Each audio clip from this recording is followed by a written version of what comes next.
Sejarah Desa Sembiran, Kecamatan Tejekule. Desa Sembiran. Sembiran berasal dari kata sembir yang artinya bagian atau pecahan. Diceritakan pada zaman dahulu kala, pada suatu ketika belum ada apa-apa, yang dimaksud adalah penduduk. Ada seorang pertapa yang disebutkannya Ide Betara Guru, bertapa melakukan semedi di bawah pohon kayu yang bernama kayu kastuban. Pada pohon kayu tersebut ada 4 buah kepompong yang dipastu menjadi bayi, yang terdiri dari 2 bayi laki-laki dan 2 bayi perempuan. Supaya Adam merawat bayi tersebut, maka sang petapa bersemedi lagi dan muncullah wanita perawan tua. Setelah bayi tersebut dewasa, petapa berpikir lagi cara bayi tersebut selamat dari binatang buas.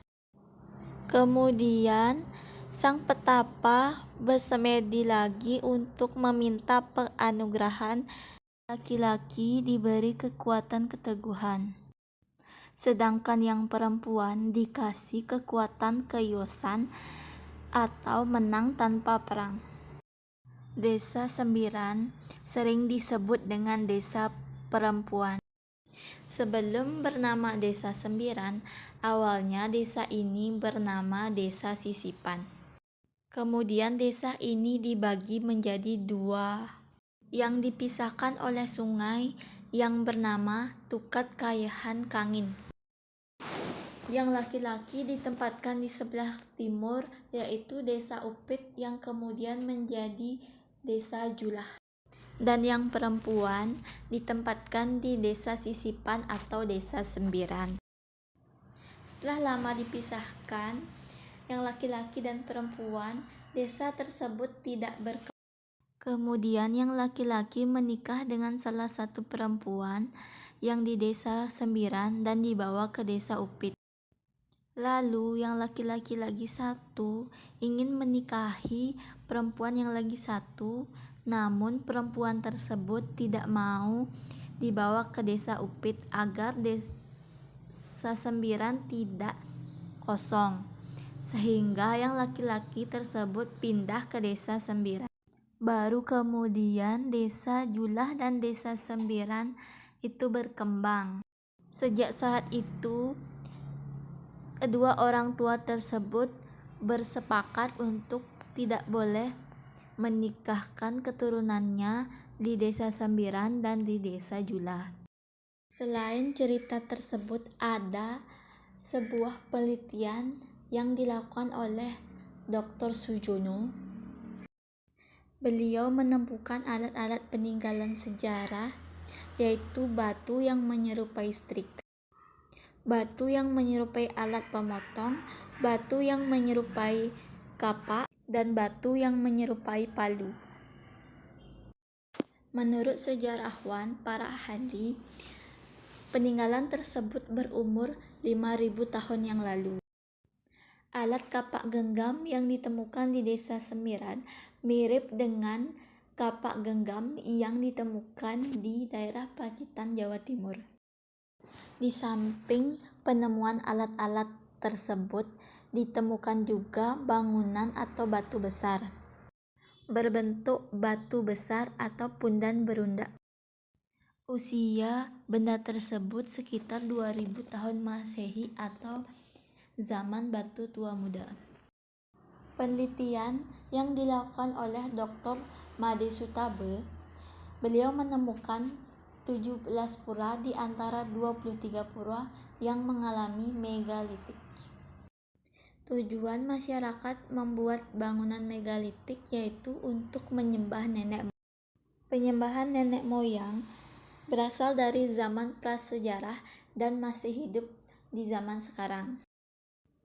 Dengan adanya benda-benda tua yang ditemukan di Desa Sembiran, maka dapat disimpulkan bahwa Desa Sembiran ada sejak zaman prasejarah. Peninggalan lain di Desa Sembiran yaitu prasasti perunggu jumlah 10 lembar. Dalam prasasti-prasasti tersebut memuat peraturan-peraturan yang dibuat oleh raja atau ratu yang ditaati oleh masyarakat desa Sembiran. Di samping hal tersebut, ada juga beberapa awik-awik yang dibuat oleh masyarakat desa Sembiran. Pada awik-awik, pemimpin desa menjelaskan bahwa pemimpin desa Sembiran menjelma menjadi Medang. Beliau menjadi raja yang berputra 5 orang. Kemudian beliau berlayar ke desa-desa sampailah beliau di desa ini. Namun putra yang terkecil tetaplah di Medang atau Jawa. Di desa Sembiran beliau membabat hutan, membuka lahan, dan membuka ladang serta sawah. Atas uraian simbol tersebut, maka dibuatkanlah simbol desa menyerupai bentuk dupa dan juga perahu layar serta bukit yang berhutan. Bentuk perahu layar diartikan sebagai baginda yang berlayar dari Jawa ke desa Sembiran. Bukit melambangkan desa Sembiran yang terletak di tengah perbukitan. Bulatan tengah melambangkan kebulatan tekad dan persatuan. Dasar merah melambangkan fajar menyingsing. Gambar berwarna kuning emas melambangkan kedamaian.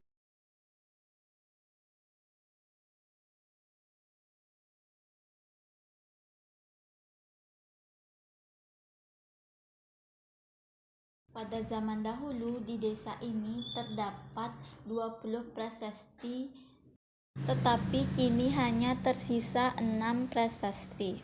Adapun isi singkat dari prasasti tersebut yang menceritakan tentang desa Julah diserang gerombolan perang.